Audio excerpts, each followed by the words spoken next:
গর্ভাবস্থায় নিজের কথা না ভেবে এবার অনির্বাণের লাস্ট কল লোকেশনটা ট্রেস করে অনির্বাণের কাছে ছুটে গেল রাই। হ্যাঁ বন্ধুরা, ভিডিওতে লাইক দিয়ে দেখতে থাকুন। বাড়ি শুদ্ধ সকলের চোখকে ফাঁকি দিয়ে রাই যখন কাউকে কোনো কিছু না জানিয়ে অনির্বাণের কল করার সেই লাস্ট লোকেশনটাকে ট্রেস করে যখন অনির্বাণের উদ্দেশ্যে সেই জঙ্গলে ছুটে যায়, ঠিক সেই মুহূর্তে রাই তন্ন তন্ন করে অনির্বাণকে খোঁজ করার চেষ্টা করতে থাকে এবং বলতে থাকে সেখানকার বাসিন্দাদের যে দিদি আপনারা একটু ঠিক করে দেখুন না যে এই মানুষটাকে আপনারা এই গহীন জঙ্গলে কোথাও দেখেছেন কিনা। ঠিক সেই সময়ই সেখানকার একজন বাসিন্দা এগিয়ে আসে এবং বলতে থাকে যে দিদি কেন জানি না আমার মনে হচ্ছে যে আপনি এক্ষুনি যে ছবিটা আমাকে দেখালেন না, সেই মানুষটাকে আমি দেখেছি এখানেই জঙ্গলে একজনের বাড়িতে।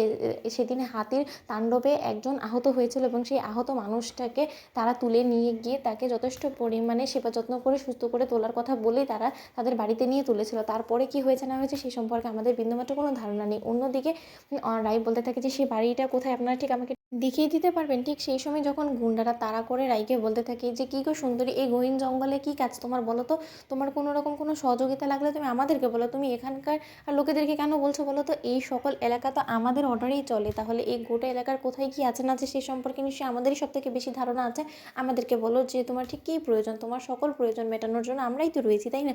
অন্যদিকে গুন্ডাদেরকে দেখে সেখানকার বাসিন্দারা ভয় পেয়ে যখন নিমিষের মধ্যেই সেখান থেকে পালিয়ে যায়, ঠিক সেই সময় রাই একা পড়ে যায় এবং রাই বলতে থাকে যে দাদা প্লিজ আপনারা আমাকে একটু আমার স্বামীকে খুঁজতে একটু সহযোগিতা করুন না। ঠিক সেই সময় সেই গুন্ডারা রাইকে বলতে থাকে যে তোমাদের মতো সুন্দরীদের সহযোগিতা করার জন্য তো আমরা সবসময় ফ্রি আছি, তাহলে তোমরা আমাদের কাছে কেন আসো না বলো তো। ঠিক সেই সময় যখন সেই গুন্ডাদেরকে রাই দেখে ওদের মতলব কোনো মতেই ভালো নাম ঠেকে রাইয়ে, ঠিক সেই সময় রাই বলতে থাকে যে এরা নিশ্চয়ই এসব এলাকায় ত্রাস সৃষ্টি করে, তার জন্য এরা হয়তো আমাকে তাড়া করছে, এদের মতলব কোনো মতেই ভালো না, যে করেই হোক না কেন এদের চোখকে চকমা দিয়ে আমাকে এখান থেকে পালাতে হবে, নয়তো আমি আরও বেশি বিপদে পড়ে যেতে পারি। আর সন্ধে ঘনিয়ে আসা মাত্রই তো এখানে আরও বেশি হাতিদের তাণ্ডব শুরু হয়ে যায়, তখন যদি হাতিদের কবলে পড়ে যায় তাহলে আর রক্ষে থাকবে না, আমারও সেই একই অবস্থা হবে যেরকমটা কিনা অনির্বাণের অবস্থা হয়েছিল। অন্যদিকে রাই যখন গুন্ডাদের হাত থেকে বাঁচার জন্য সেখান থেকে পালাতে পালাতে এক পর্যায়ে অন্য এক জায়গায় গিয়ে নিজে বসে পড়ে মুখ চেপে ধরে কাঁদতে থাকে এবং বলতে থাকে যে অনির্বাণ, আমি তোমাকে যে করে হোক না কেন না ফিরিয়ে নিয়ে এখান থেকে খালি হাতে কোনো মতেই আমি যাব না।